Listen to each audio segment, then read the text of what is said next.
Фундамент залит, каркас здания возведен. Основной этап строительства учебного заведения уже завершен. Сейчас идут внутренние отделочные работы. Мысль о том, что совсем скоро ее дети будут сидеть за партами нового заведения, Луизу Челиеву греет уже давно. Она живет рядом и вместе с другими родителями не упускает возможности полюбоваться, как шаг за шагом исполняется ее сокровенное желание. Ведь в старой школе, на месте которой строится уже новое, практически не было никаких условий. Столовая и актовый зал, и спортзала тоже не было.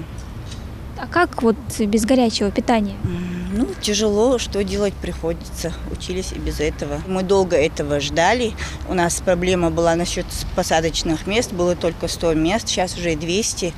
Давно ждем эту школу, очень рады. Строительство Икажевской первой начальной школы идет по федеральной программе повышения устойчивости жилых домов и основных объектов в сейсмических районах страны. Здание возводят на месте старого, построенного еще в 1962 году. И в нем будут предусмотрены все условия для комфортного и качественного обучения. Будет спортзал, актовый зал, потом обеденный зал на 60 посадочных мест, библиотека. Предусмотрено обучение 4 классов с 2 параллельными классами. Также предусмотрены занятия для нулевых классов. Предусмотрена система вентиляции со всем необходимым в случае возникновения пожара с дымоотводом. Также будет установлена пожарная сигнализация. Планировка выполнена с учетом эвакуации по всем требованиям. В эту школу приезжают на учебу из отдаленных сел республики. Дети проходили обучение в 3 смены. При этом все родители отмечают сильный преподавательский состав, который души не чает в своих подопечных. К тому же стройка никак не повлияла на качество учебного процесса. Мы в Икажевской 5-й школе с 2 часов. На процесс обучения это никак не повлияло. Дети как учились, так и учатся.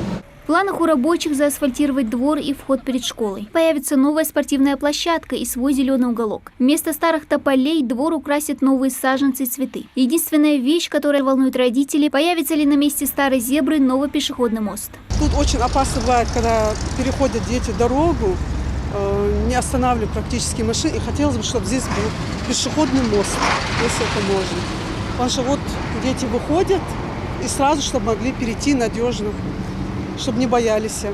А то очень много случаев было, когда чуть под машину не попадали дети. Беспокойство родителей вполне оправдано. Желто-белые полосы уже успели выцвести, и переход практически не виден. Зебру слишком часто приходится обновлять, и потому пешеходный мост был бы как нельзя кстати. Но, по словам заместителя главы администрации Магомеда Хидриева, пока такой возможности нет. Несмотря на это, участок перед школой местная власть взяла под контроль. В будущем, возможно, она найдет свое место, но на сегодня такой позиции у нас нет.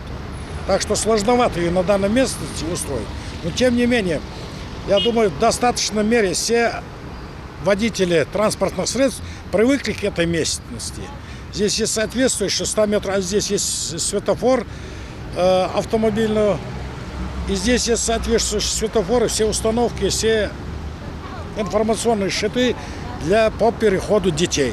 Полностью отстроить школу и завершить работы строители планируют уже к концу этого года. А пешеходный переход сотрудники администрации обещают обновить уже к концу всех работ, до того, как дети пойдут в новое учебное заведение. Дана Плиева, Адам Далаков, Новости 24.